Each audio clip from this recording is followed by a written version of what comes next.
ఇప్పుడే జీ5 app download చేయండి. చూడండి మీ ఫేవరెట్ టీవీ షోస్ ఎప్పుడైనా ఎక్కడైనా. కొత్తగా అడుగుతావేంట్రా? ఆ రోజు ఇంటికి తీసుకువెళ్ళి ఆ అమ్మాయిని చూపించాను కదా. నేను నా వుడ్బీని కలవడానికి వచ్చాను. ఇందాకటి నుంచి ఇదే చెప్తున్నావురా. అసలు నీ వుడ్బీ ఎక్కడ? అదిగో.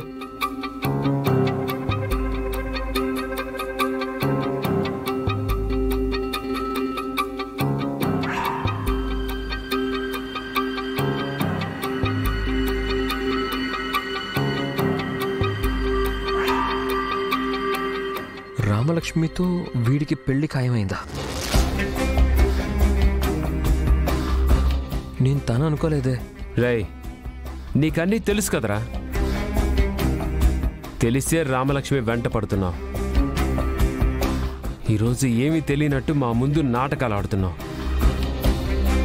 అమ్మా, వీడిని పోలీసులు ఎందుకు అరెస్ట్ చేశారో చెప్పలేదు కదూ. అర్ధరాత్రి వెళ్ళి ఆ ఇంటి ముందు రామలక్ష్మి కోసం తచ్చాడుతుంటే పట్టుకొని ఎరగదీశారు.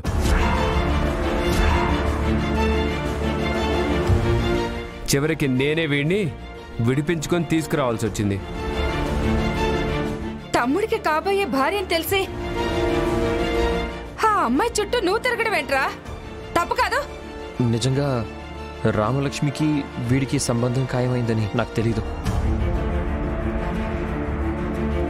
తెలుసుంటే కన్నెత్తి కూడా చూసుండేవాడిని కాదు.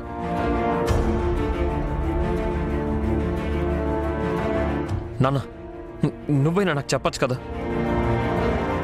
కనీసం నా గురించైనా వాళ్ళకి చెప్పారా? లేదురా, ఆయన గురించి నీకు తెలుసు కదా. అలాంటి మంచి సంబంధం కుదిరినప్పుడు నాకు ముందే పెళ్ళయింది, మరో భార్య ఉంది, తనకు పుట్టిన నువ్వున్నావని తెలిస్తే ఎక్కడ ఈ సంబంధం చెడిపోతుందో అని ఆయనకి ఈ విషయం చెప్పలేదు. ఎంతైనా వాడు నీ తమ్ముడురా. తీరా పెళ్లి చేసుకునేదాకా వచ్చాక ఇప్పుడు నీ గురించి తెలిసిందంటే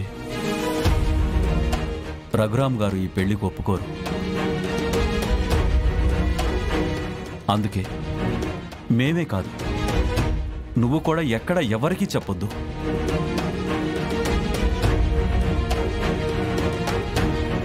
ఒక మంచి సంబంధం కుదిరింది. రఘురామ్ గారు లాంటి మంచి మనిషికి మన ప్రశాంత్ అల్లుడు కాబోతున్నాడు. నీ గురించి చెప్పి దయచేసి వీడి జీవితం నాశనం చేయకు.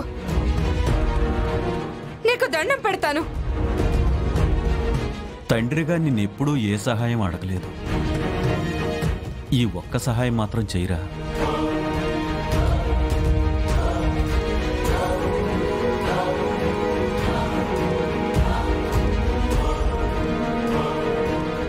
ఇప్పటిదాకా నాకు తెలీదు అన్నావు కదా. ఇప్పుడు తెలిసిందిగా, రామలక్ష్మి నాకు కాబోయే భార్య. ఇంకెప్పుడు తన జోలికి వెళ్ళకు. పదమ్మా.